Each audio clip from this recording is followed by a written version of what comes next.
My name is Rachel, and that is the R in the RK Stumbling Bear, and I'm a reader and a writer.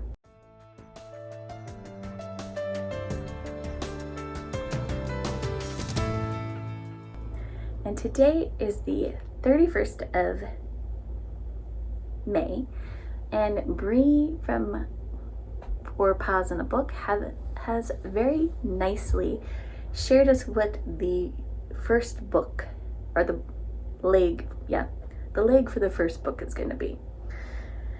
And I thought it'd be fun to vlog a little bit of this experience. So the first leg is a book that was recommended on BookTube, which for me, I'm going to be picking up Blood Over Brighthaven. Now, I'm not going to start reading this until June 1st because those are the rules. I am on Team Spoiler, however, so I don't have to start with this book.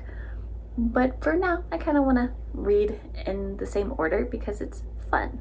So today is the 1st of June, and I have read the first 2 chapters in this book, and yeah, I can say that I am hooked. Meeting our 2 main characters, I'm guessing. Very different perspectives. I do know a little about some themes in this book, just from what other people have said, so I'm curious to see how everything plays out. But yes, I definitely am happy that I have picked up this book, and I can't wait to keep reading it.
I wasn't kidding when I said I am a slow reader.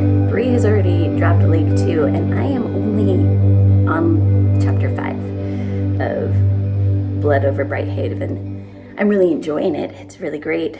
But the only thing I've actually finished in the month of May is not actually on my TBR.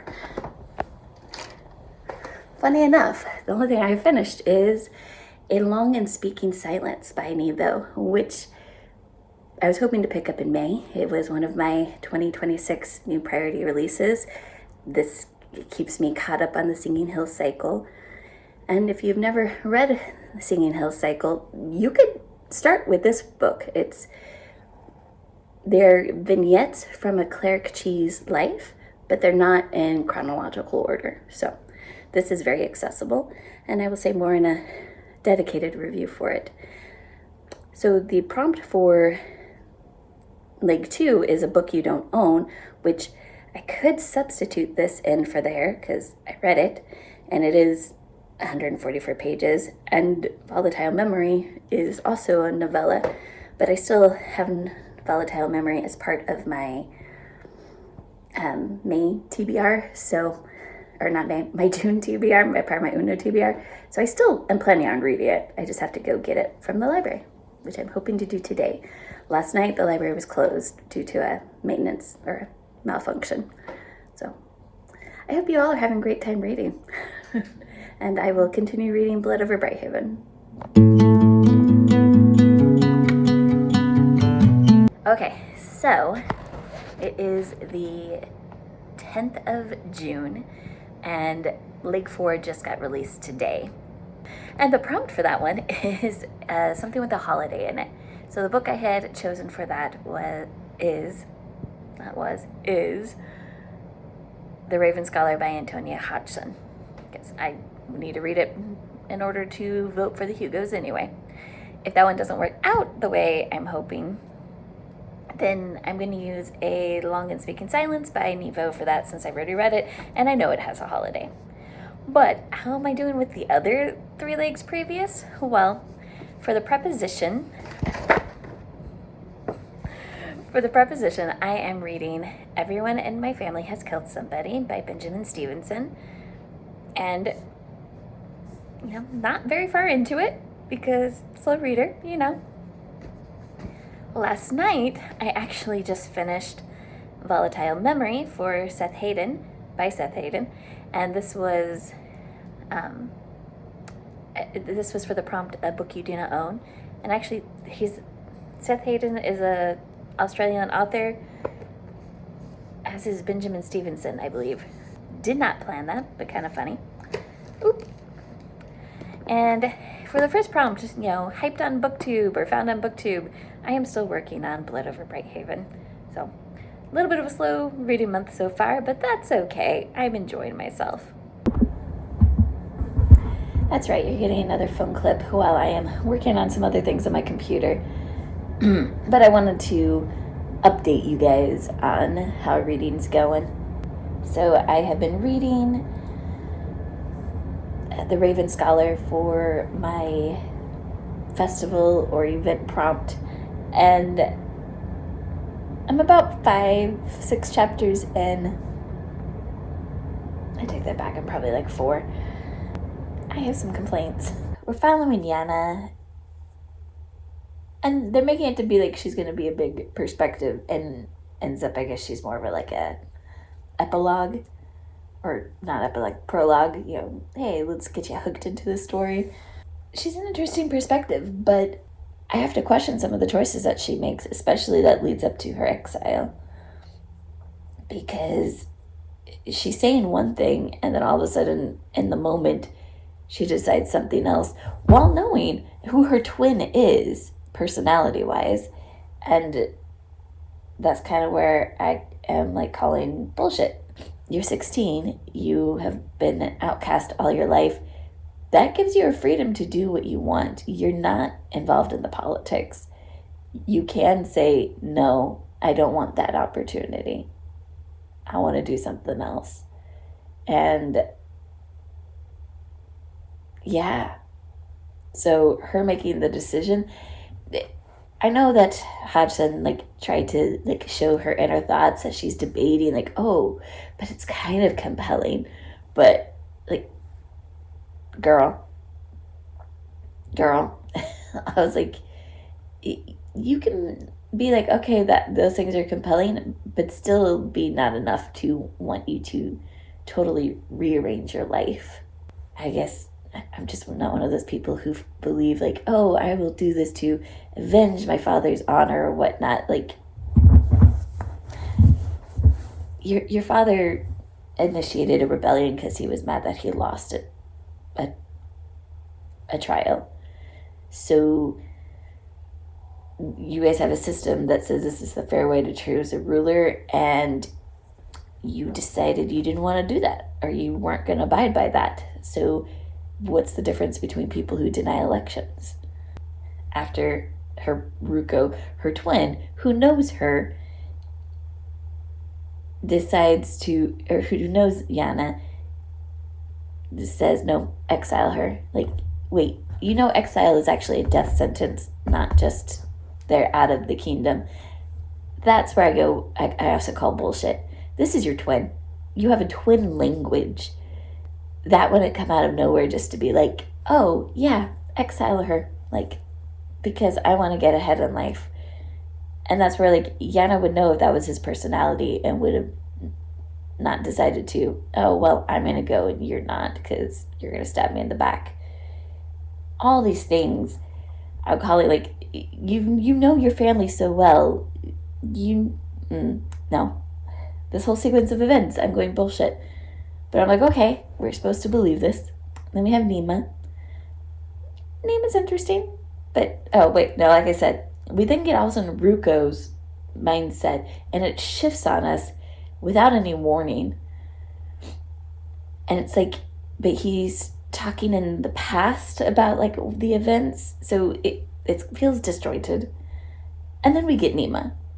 But we get introduced to her kind of, I guess, through, oh, hey, now we have the Raven God spirit.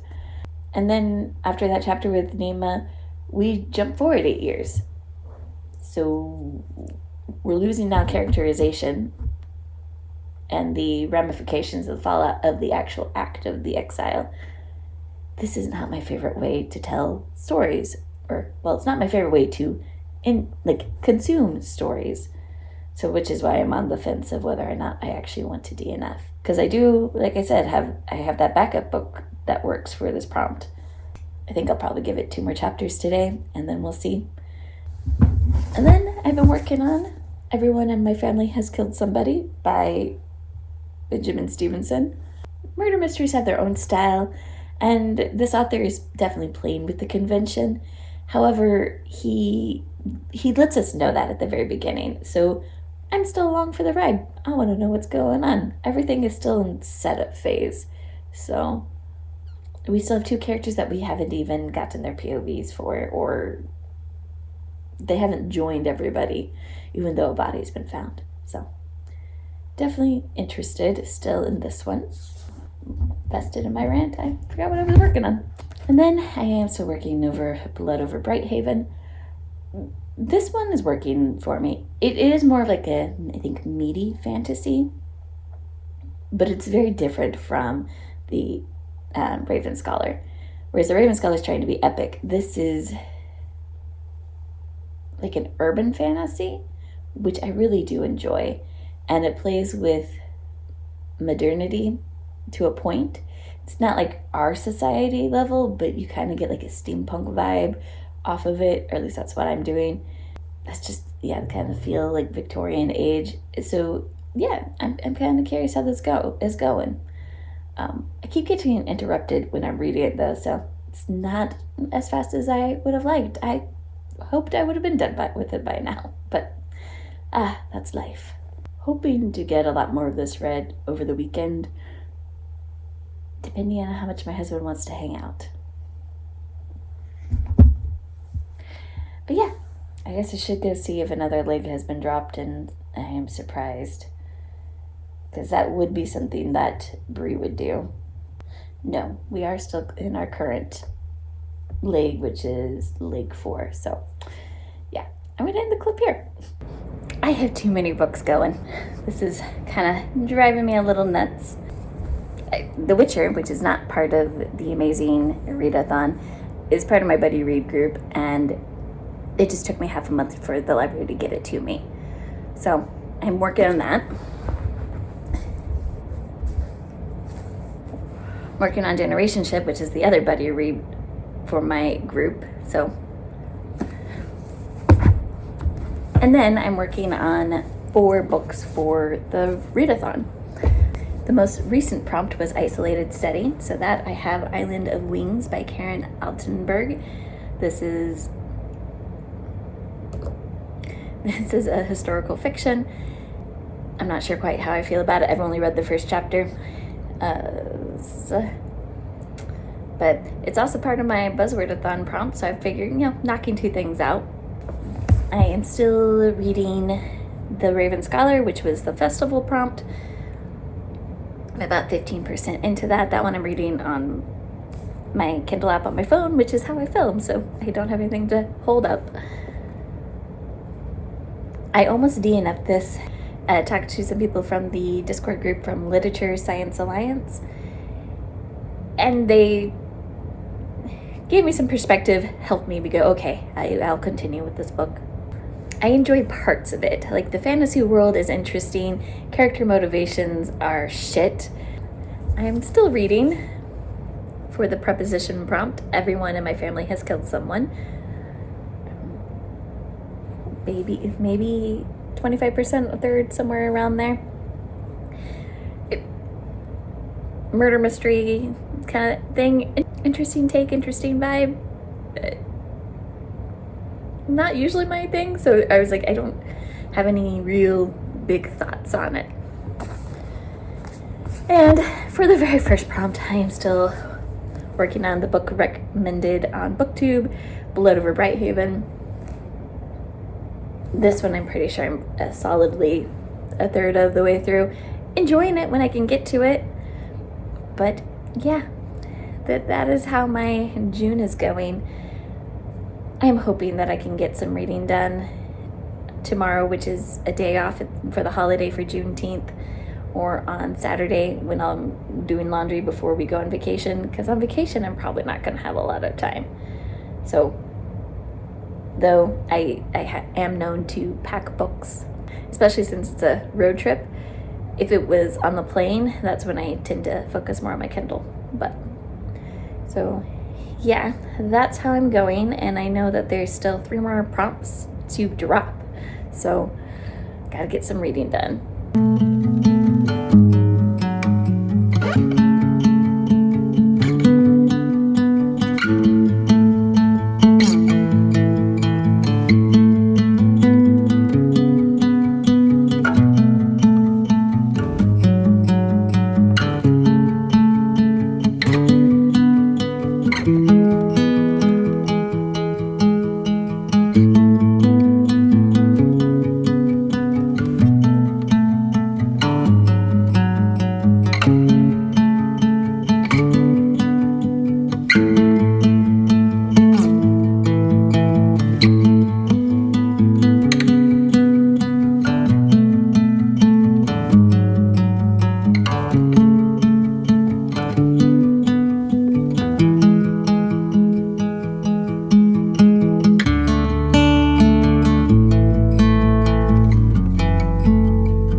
So how am I doing on my Amazing Readathon?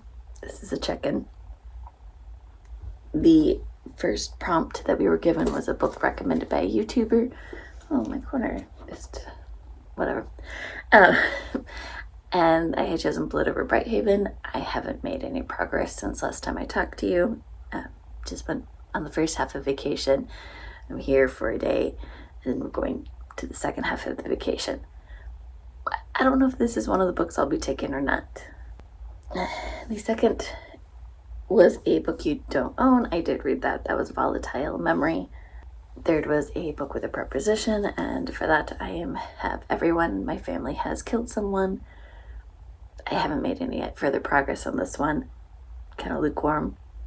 Fourth prompt was a book involving the holiday, and I'm working on The Raven Scholar. I did make a little bit more progress on that one. That was just long, so I might not finish that before the end of July, but whatever page count I get, I will put forth those pages for completion at the end of the month. Definitely this is a plot book. Things are set up to move the plot forward. and not to match what characters' motivations are. Book 5, the book I chose for an isolated setting was Island of Wings. I have since DNF'd that, not planning to pick up another one. Then the 6th prompt was a book with multiple POVs. Originally, I was planning to read The Everlasting by Alex Harrow because it was nominated for the Hugos. However, I'm replacing that with Generationship by Matt Mammy because this is one of my Goodreads buddy reads, and I've already started it. I'm on chapter 15, so this one is in progress. It has multiple POVs. This is what I'm doing for that prompt now. While I was on vacation, she did the prompt she dropped the 7th prompt of Buildings on the Cover, and for that I've chosen Tokyo Kill. Not sure if I'm going to pick it up or not. On vacation, I did finish one book, and that was for my Goodreads buddy read group, and that was The Witcher. This has been a weird month reading wise for me, but I'm having fun. At least I'm picking things up and trying them and getting a sense if, am I enjoying this? And the books that I'm still in the middle of, I am enjoying. I just am not sitting down and reading as much. It's okay.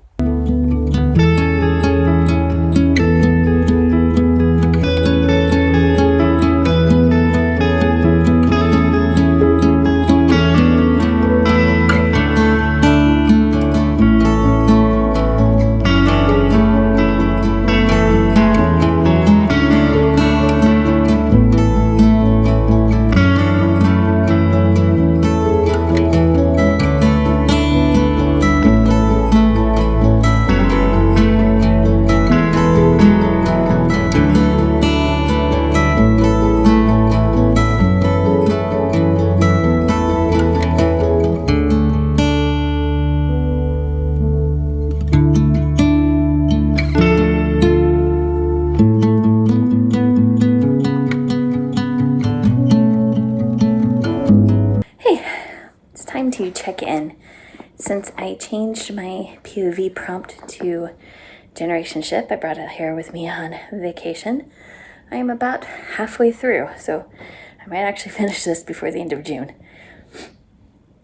This has been very interesting. This has been, I think, a more plot book than I thought it would be, especially with the multiple POVs. It seems like it was setting it up for a character book, but it seems like all the characters basically have the same information about one another, and that's kind of off-putting. But overall, I find it interesting that people have been on a generationship for years, and they now are coming close to a planet that they've been hoping to settle, and things that they've been doing, maybe they don't want to do things this way anymore. So you got politics going on, as well as an impending planetary contact. So I've been really enjoying it.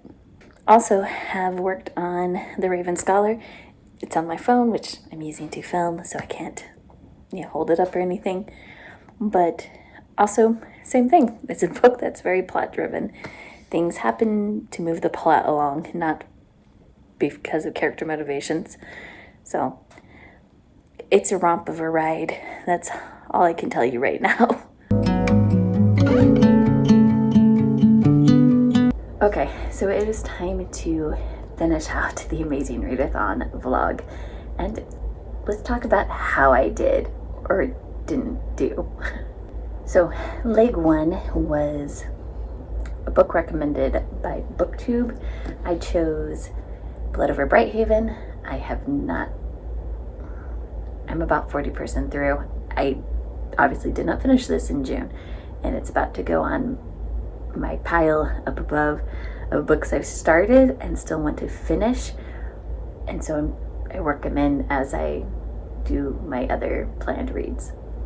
Leg 2 was a book you don't own. I completed that. I read Volatile Memory. Leg 3 was a book with a preposition in the title, and for that I have Everyone in My Family Has Killed Someone by Benjamin Stevenson. Like 20%. I didn't read any more of it in June. And same thing will be going on that pile I mentioned. Leg 4 is a book involving the holiday. I've been reading The Raven Scholar. I just kind of laughed because I forgot to look to see how far I was before I started filming, even though I had made a mental note to do it.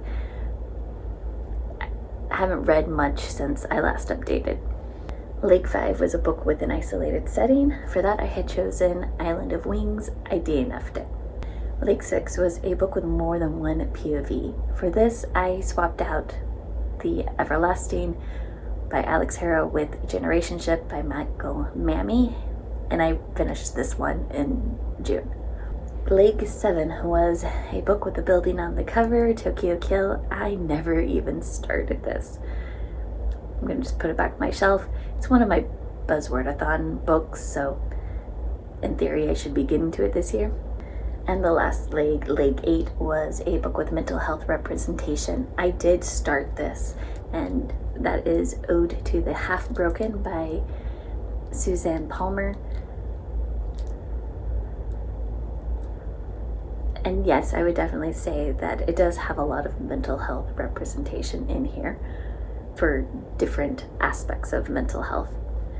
And I am about 50% of the way through. I am actively reading it because it is late back to the library and they want it back, and I want to finish it. I actually went to my local indie bookstore today and they were out of stock.